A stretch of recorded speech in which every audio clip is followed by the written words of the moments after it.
A big change is coming to Twitter headquarters in San Francisco. Everyone is speculating why Elon Musk bought Twitter.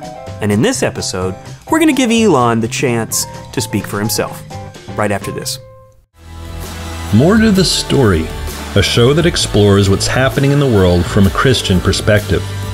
Subscribe on the platform where you're enjoying the show, or go to freegrace.in to subscribe for email notifications of our releases. More to the Story with Lucas Kitchen. Hello and welcome to the show. I'm Lucas Kitchen. Do you remember those old Dos Equis commercials about the most interesting man in the world? Stay thirsty, my friends. Well, I think Elon Musk just might be the real most interesting man in the world. I mean, a day doesn't go by that Elon isn't in at least one of my news feeds, and usually with multiple stories. I wouldn't be surprised to find out that he's either one of a set of identical quadruplets, and that's how he gets so much done, or maybe he's an alien who doesn't sleep, or maybe he's an alien quadruplet. I mean, I don't know, but in any case, he's always got something interesting cooking up, and this month is no different. Elon Musk bought Twitter. I didn't know that kind of thing was for sale. And why Twitter? Ugh. I mean, I imagine him pulling up to the Zuckerberg drive-thru and saying, "I'll take an order at Facebook with a side of Instagram, please." "Sorry, we're all out of those. Could I interest you in a helping of Twittosphere?" I mean, he bought Twitter for $44 billion on October 27th. October 27th, it's interesting because that was the same day that I walked on a treadmill for almost 20 minutes. I mean, Musk has said he is a free speech extremist, which is interesting because he paid more than anyone ever for that so-called free speech. Now, since its $1.8 billion IPO in 2013, Twitter has been a publicly traded company, but Elon's purchase will take the company private again. Now, don't worry if you've invested in this tech giant. They say that the stock buyout will come at a fair market price value on November 8th. Now, I did a quick check on Robinhood, which is that little app where we make bad investment decisions all the time. I own a fraction of a share of Twitter, valued at $2.54. So I'm looking forward to the 8th because I'm hoping it'll undo all my other Robinhood-based bad decisions. Donald Trump seemed to be pleased that Elon bought Twitter, saying that Twitter was back in sane hands now, as long as they're not small hands. And for the record, Elon's hands are normal-sized. Now, on his first day of ownership, Elon showed up at Twitter headquarters weirdly carrying a kitchen sink. I took this as a reference to the old idiom, he's going to throw out everything but the kitchen sink, but in this case, since he brought a kitchen sink, I guess he's going to get rid of that too. I don't know, it's kind of an odd reference, but keeping with that same theme, he immediately fired the top executives. That included the CEO, the CFO, and the chief legal counsel, which I guess would be the CLC? I don't know. The chief legal counsel was the one who oversaw Twitter's misinformation policy, and I think that's code for the czar of censorship, basically. Here's the big question. Why did he buy Twitter? I mean, what was he thinking? What was the point of buying Twitter? Well, I've used my dormant Twitter account about as much as I've used my out-of-date college textbooks from years ago. You know, the ones your professor told you you're supposed to keep. But after hearing that the Musk was in charge, I logged back in. Here's the first tweet that I've tweeted in years, and I thought it would be fitting. Why don't I go ahead and tweet to Elon Musk? So here's what I wrote to him. At Elon Musk. Want to come on my podcast for an interview? My mom and dad are both regular listeners now, though dad still misses sometimes. They'd really like to hear why you bought Twitter. Could you respond through email to confirm, though? I don't really know how to use Twitter. I know it's a little silly, but I tweeted that, and I'm still waiting on a response. Now, I know what you're thinking. You're thinking, how is Elon going to respond to me through email? I mean, I didn't even leave my address in the tweet. See, here's the genius of it. He's in charge now. He has all the, what do they call it? The source code or whatever. He just has to click the big owner button and see all my info. And so if he's really in charge, don't worry, he can email me. So like I said at the beginning, I gave him the chance to answer this question right here on this show in person, but he didn't really take me up on that opportunity. So some time passed, probably about 3 minutes, I would guess, and I got to looking at his Twitter profile, and I must have really sparked something with my question. Because instead of responding to me directly through email, he gave his response to my question for why he bought Twitter right there on his account. And here's the really creepy part. He posted his reason for buying Twitter days before I even asked the question. It's like he could see into my mind. I bet he's using that neurolink thing that he's building. So on October 27th, the day of the purchase, around 8 a.m., he gave his reason. Here's what he said. He said, I wanted to reach out to you personally to share my motivation in acquiring Twitter. Acquiring is rich people speak for buying. There has been much speculation about why I bought Twitter. You see what I mean? Most of it has been wrong. Most of the speculation, of course. The reason I acquired Twitter is because it is important to the future of civilization to have a common digital town square, where a wide range of beliefs can be debated in a healthy manner without resorting to violence. So many people seem to think that to avoid fighting and violence, we should stop opponents from arguing. That's actually not the case. We allow words so that we can avoid violence. And this is essentially what Elon is saying.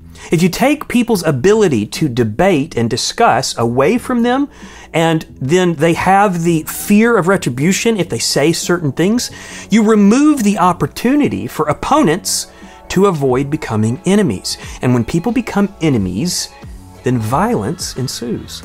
Now, I see this with my children all the time.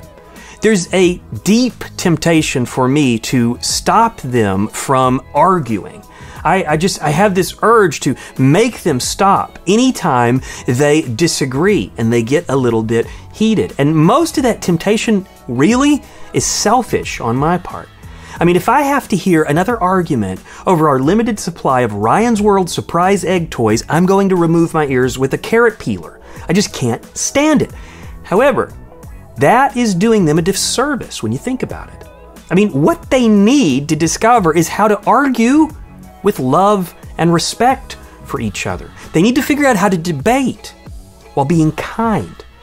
And because I'm not always going to be there yelling at them about not yelling at each other, they need to learn it on their own. And the only way to do that is allow them to debate, to discuss, and sometimes to even argue and resolve their own problems. So when they come and tattle to me, I often say, don't talk to me about that. Go work that out together. Now, Elon seems to be saying he wants Twitter to be a place where opponents on either side can work it out together peaceably. And you know what? I hope he's right. Now, he continues his rationale this way. There is currently great danger that social media will splinter into far right-wing and far left-wing echo chambers that generate more hate and divide our society. In the relentless pursuit of clicks, much of traditional media has fueled and catered to those polarized extremes, as they believe that is what brings in the money. But in doing so, the opportunity for dialogue is lost. That is why I bought Twitter. I didn't do it because it would be easy. I didn't do it to make more money. I did it to try to help humanity.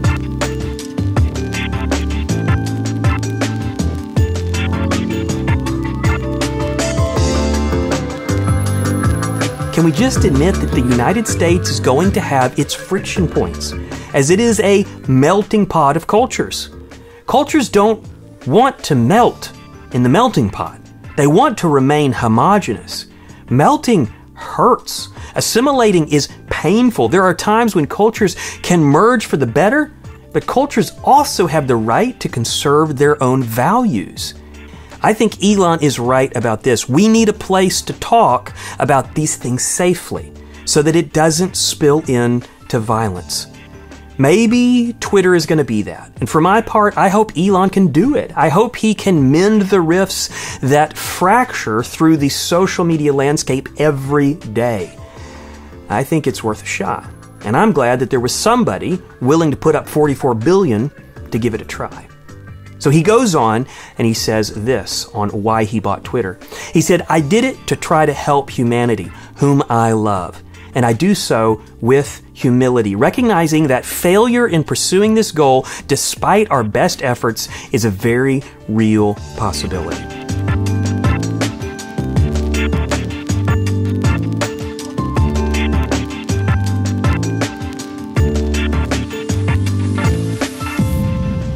There is an ideology underneath the decisions that he makes. He claims he is trying to help humanity because he loves humanity. This, apparently, by the way, is what drives each of his massive business ventures. SpaceX, for instance, is aiming at making humanity a multi-planet species to reduce the likeliness of extinction. Tesla is helping us transition to electric power, apparently, in part to reduce the dangers of climate change. And now Twitter is going to be the place humanity can talk through its problems to reduce the likeliness of war and division. These are big companies with big missions. Mission statements so big, you might almost call them religious in nature. Now, Elon says his mission is to better society. And I really, really like what Elon is working on. I mean, he's an amazing guy. He works at an amazing scale. I love rockets and electric cars and solar panels and technology. I mean, I applaud his efforts to use those tools to positively affect the world through these big initiatives. However, there is an inherent problem with this big mission approach. He's promoting a humanistic salvation. I mean, it's the salvation of society through innovation and technology. He is aiming for the long-term deliverance or salvation of the human race through human effort. Some of that is rockets and renewable energies. So like I said, it's a humanistic salvation or deliverance.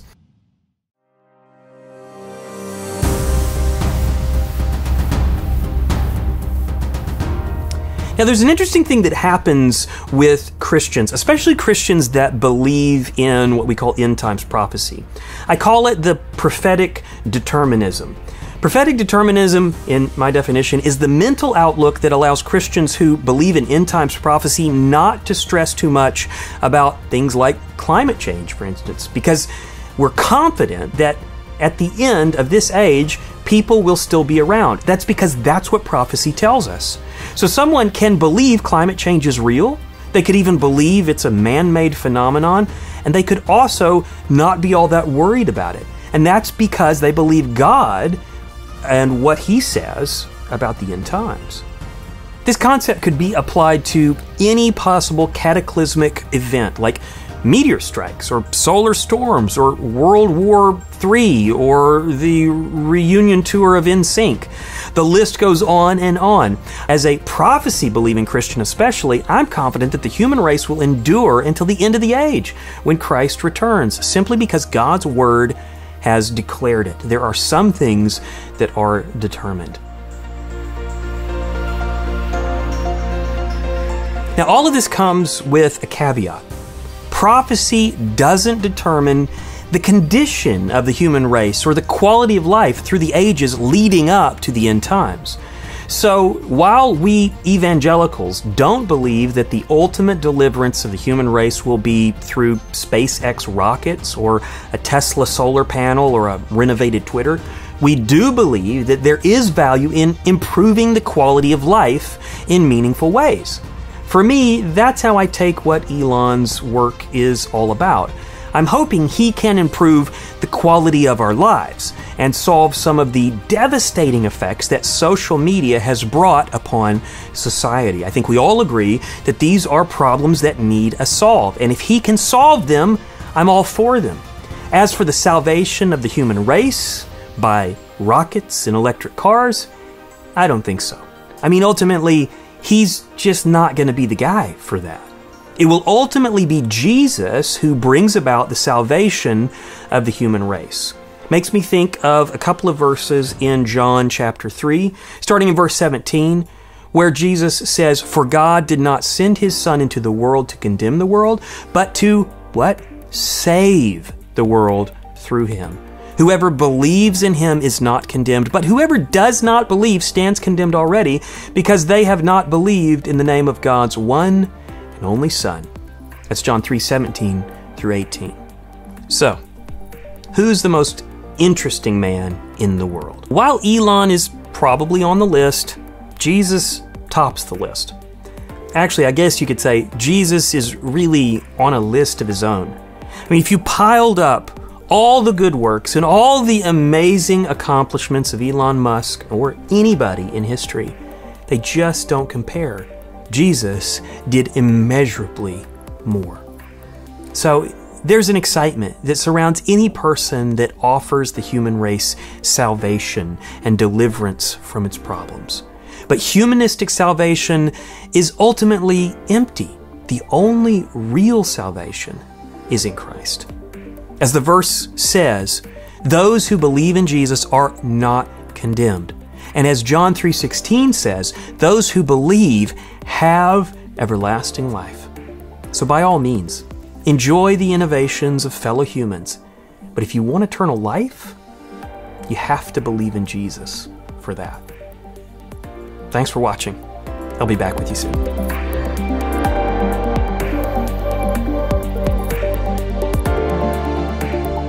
More to the Story is a production of Free Grace International.